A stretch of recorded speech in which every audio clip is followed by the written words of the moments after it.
Hello my dear student, स्वागत है आपके अपने YouTube channel PCM by Shivaji sir पर। माय डियर स्टूडेंट, जैसा कि आप लोग ये चीज पहले से जान रहे हैं कि हम जो है क्लास 12 की फिजिकल केमिस्ट्री को स्टार्ट कर दिए हैं और उसमें क्रमशः सीक्वेंस बाय सीक्वेंस हम हर एक टॉपिक को पढ़ा रहे हैं। ठीक है, तो इसमें जो है आज के इस वीडियो के लेक्चर में हम लोग जो है मोललता क्या होती है उसके बारे में जानेंगे, उसका फार्मूले को जानेंगे और फिर धीरे धीरे जो उस पर आधारित कितने तरह के क्वेश्चन बन सकते हैं, सिंपल से लगाए हुए हम लोग एक कॉम्प्लेक्स क्वेश्चन की तरफ बढ़ेंगे। ठीक है, तो सबसे पहले जो है इस वीडियो में हम लोग समझे कि मोललता क्या होती है। ठीक है, तो यहाँ पे आप लोगों को ये बात पता होगी या नहीं पता है, तो पहले समझिए कि मोललता किसे कहा जाता है। तो किसी विलायक के प्रति किलोग्राम, अब हमने क्या बोला, किसी विलायक के प्रति किलोग्राम, प्रति मतलब 1 किलोग्राम या उसी को हम बोल सकते हैं 1000 ग्राम। किसी विलायक के प्रति किलोग्राम या 1000 ग्राम में उपस्थित विलेय के मोलों की संख्या विलयन की क्या कहलाती है? मोललता कहलाती है। देखिए, मोललता और मोललता में बहुत अंतर है। अब मोललता क्या होती है इस वीडियो के लेक्चर में हम डिस्कस नहीं करेंगे। इससे पहले हम जो है मोललता के बारे में बहुत अच्छे से पढ़ाया है, आप लोग उसको समझिएगा, फिर इसके बाद इसको देखिएगा। बस यहाँ पे तो इसमें केवल हम मोललता की बात करेंगे। तो मोललता की पहले परिभाषा लिख रहे हैं यहाँ पे, फार्मूला। इसके बाद हम लोग कुछ बातें इस पे समझेंगे, फिर इस पे आंकिक प्रश्न को देखा जाएगा। ठीक है, तो मोललता की सबसे पहले हम परिभाषा लिख रहे हैं कि परिभाषा मोललता की क्या होती है। यहाँ पे लिख रहे हैं किसी विलायक के प्रति किलोग्राम या 1000 ग्राम में उपस्थित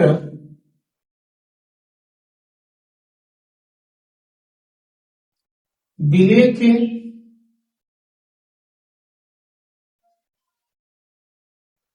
मोलों की संख्या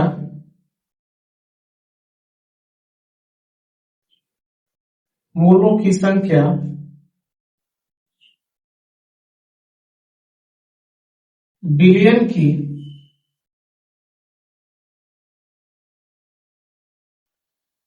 मोललता कहलाती है।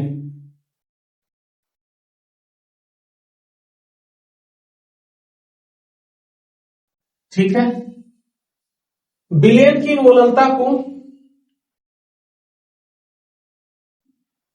विलयन की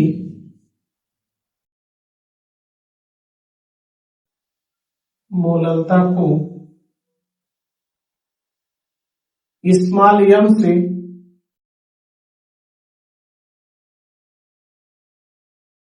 प्रदर्शित करते हैं।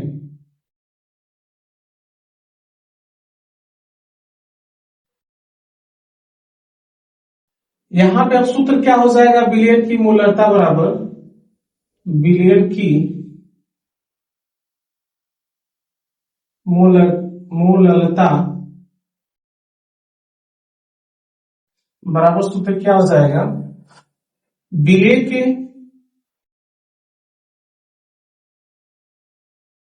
के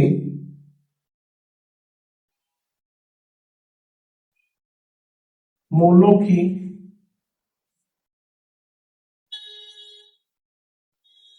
संख्या बटे विलायक का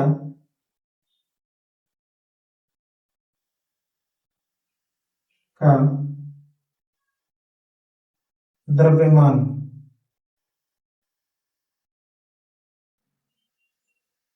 किस में हो जाएगा?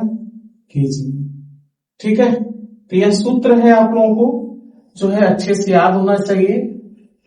अब इसके बाद एक चीज आप लोग देख रहे हैं कि यहाँ पे द्रव्यमान है, आयतन नहीं है। ठीक है, तो इसका मतलब यहां से बात पता चल रही है कि जो विलयन की मोललता होती है वह जो है क्या है कि तापमान पर निर्भर नहीं करती है। ठीक है, जो विलयन की मोललता है वह तापमान पे निर्भर नहीं करती है। और एक चीज और देखिए, जैसे मोलों की, विलेय के मोलों की संख्या, इससे पहले जब मोलरता हमने पढ़ाया था तो वहां पे विलेय के मोलों की संख्या कैसे निकलती थी, तो उस विलेय की मोलरता और उस विलेय के आयतन के गुणनफल के क्या होता था, बराबर, वहां से निकालते थे।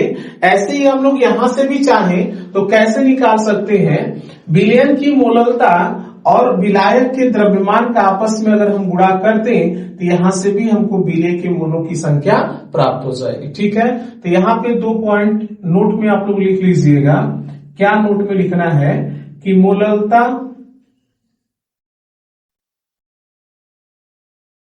मोललता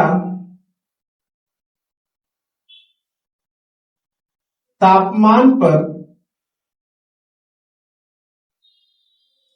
निर्भर नहीं करती है।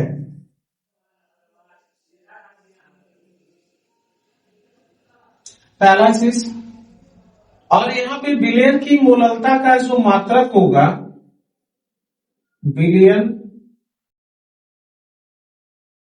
की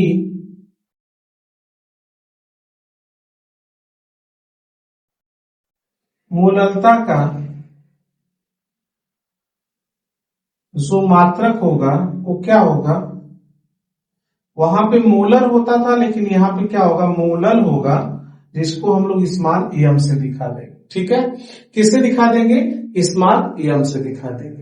समझ में आ रहा है आप लोगों को ये चीजें। मोललता की परिभाषा हमने बताया, और यहाँ पे मोललता तापमान पर निर्भर नहीं करता है, और विलेय की मोललता का जो मात्रक होगा वो क्या होगा, मोलल होगा। ठीक, या मोल प्रति यहाँ पे क्या हो जाएगा, केजी हो जाएगा। अब एक चीज और ध्यान से सुनिएगा कि अगर यहाँ पे मान लीजिए विलायक का द्रव्यमान केजी में न देकर किस में दे देगा, ग्राम में दे देगा, तो कोई दिक्कत नहीं है। अगर ग्राम में दिया तो उसको किलोग्राम में बदलना है तो हम लोग क्या करेंगे, ग्राम में जो है 1000 से भाग कर देंगे, और जब 1000 से भाग कर देंगे तो यहाँ आप देख सकते हैं कि कुछ नया टाइप का फार्मूला बन जाएगा। लेकिन जरूरी नहीं है, वो तो क्वेश्चन में हम लोग डायरेक्ट चेंज कर लेते, तो यहां से फिर सूत्र क्या बन जाएगा, इसको यहां लिख दे रहे हैं, विलेय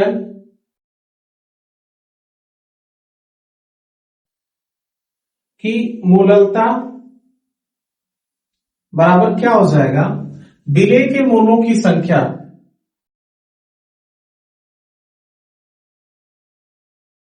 विलेय के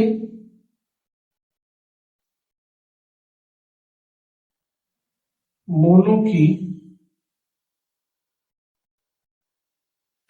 संख्या बटे क्या हो जाएगा, विलायक का द्रव्यमान,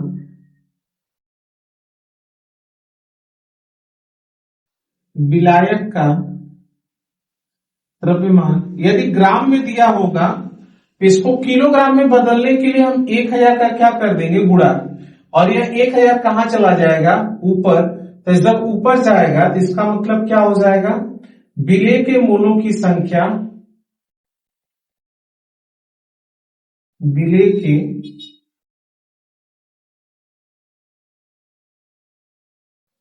मोलों की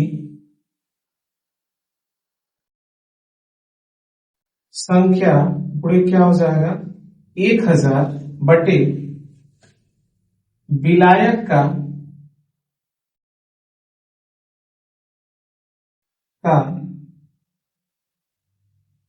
द्रव्यमान। आपकी बात किस में है, ग्राम में जाएगा। ठीक है, तो आप लोगों को ये चीज रटना नहीं है, रटने की कोई जरूरत नहीं है।